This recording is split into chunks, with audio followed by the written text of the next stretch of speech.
This is Alastair Cook calling in from Weymouth in the UK. I was going to show you an economic model that we've developed to help Mediterranean cage farmers assess the most efficient ways of managing their parasite infections. So the challenge was we looked at 3 parasites: Sparacottale, Enteromyxum and Ceratothoa. There's significant problems in Mediterranean cage farming. The information on the effectiveness of their control strategies is somewhat incomplete and fragmented, and there's very little, in particular, there's very little reliable information on the economics of controlling these parasites. This means that farmers in the real world need to adopt trial and error approach to controlling parasites. They might find it difficult to assess the effectiveness of multiple control measures in combination, and there'll be considerable uncertainty about the economic effectiveness of whatever control measures they actually apply. So what we did was develop an online tool that allows farmers to assess the most economically appropriate control strategy for their own farm. The supporting information we used to develop this was derived from the expert consultations and epidemiological studies conducted under ParaFish, specifically the parasite impacts on production in relation to the farm characteristics, and the husbandry and management strategies used. We thought about it a bit and decided to be useful, it must be freely available, easily accessible, simple to use, and completely confidential. There are a whole bunch of people across the wider ParaFish consortium involved in collecting and putting together supporting data, and the model was developed here by CEFAS by Dr. Nicola McPherson. She did all the coding.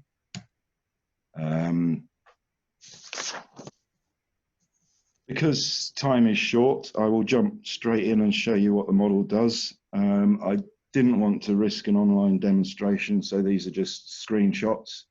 In the first screen, you just select the parasite of interest, of which there are 3. The next screen, you put in selected farm characteristics that we found to be of the most important. These are things that it's not very easy to change, like the presence of infected wild fish and the presence of other farms in the area. What you do on this screen is you put in all your details, and the model will give you some information of about what you've entered and whether it's high risk or low risk, but it doesn't give you option to change any, because you probably can't. On the next screen, you enter details about the most important farm management practices that we've identified. These are mortality removals, fallowing, year class separation, and net hygiene practices. So you type them in, and on the right hand side of the screen, the model will give you information about your management choices, whether they're high risk or low risk. It will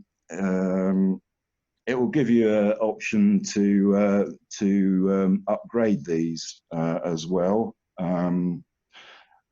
For example, a farmer may not clean out mortalities more often than every 5 days. He might think to himself, well, that only takes 20 minutes. We'll get somebody to run around and clean them up, clear them up every day. So you can also upgrade your choices with things that you think you might be able to practically do. And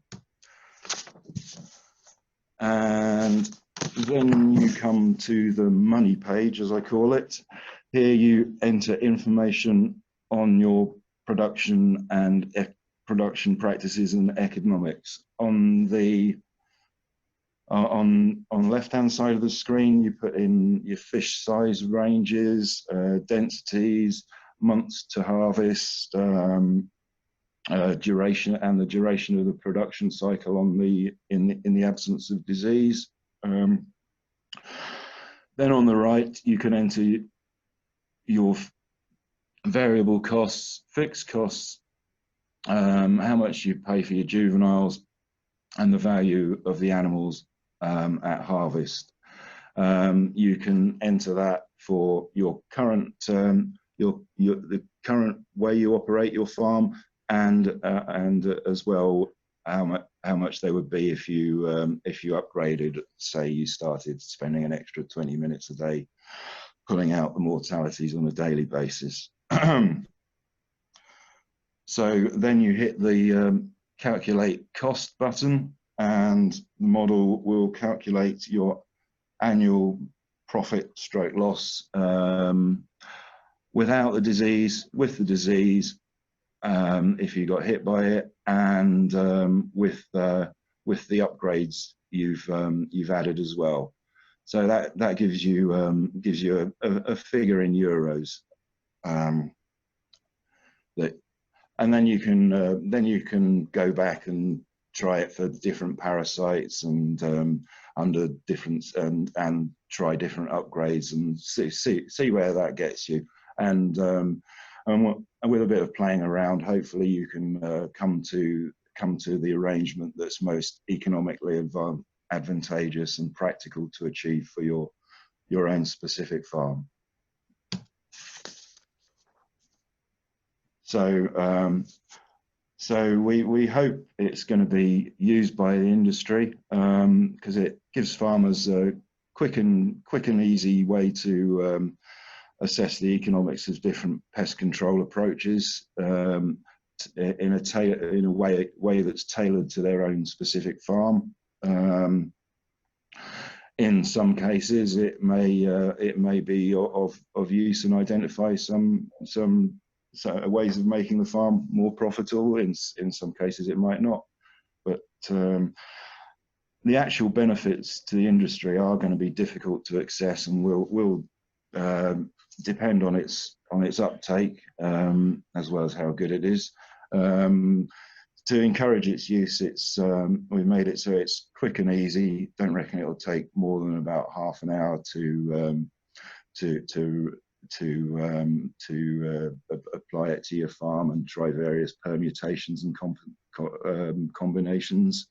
And it's also completely confidential. I do appreciate it's a bit sensitive to start putting in information about your farm costs, but I can assure you that none of the data entered is recorded or stored.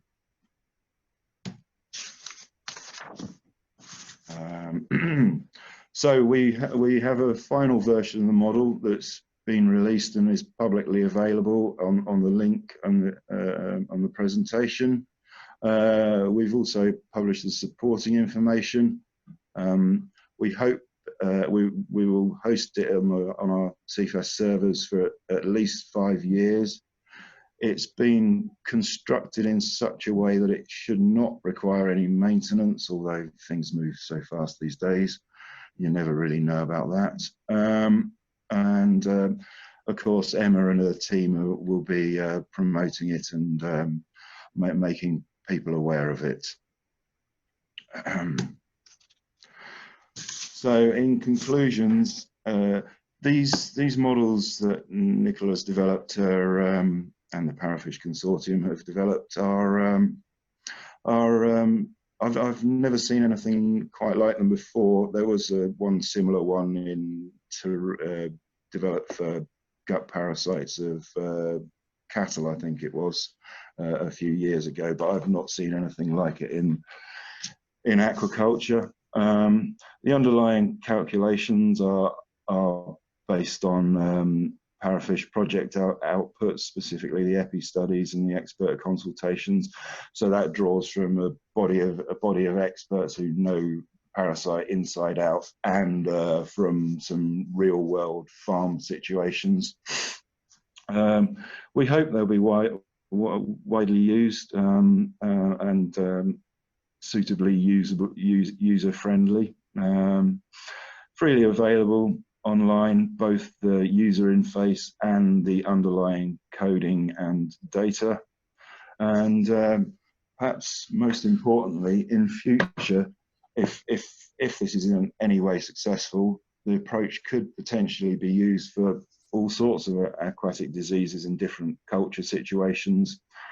However, the big however is that you need robust data to underpin the model calculations, and that generally isn't available, so that is something you would have to collect to achieve this.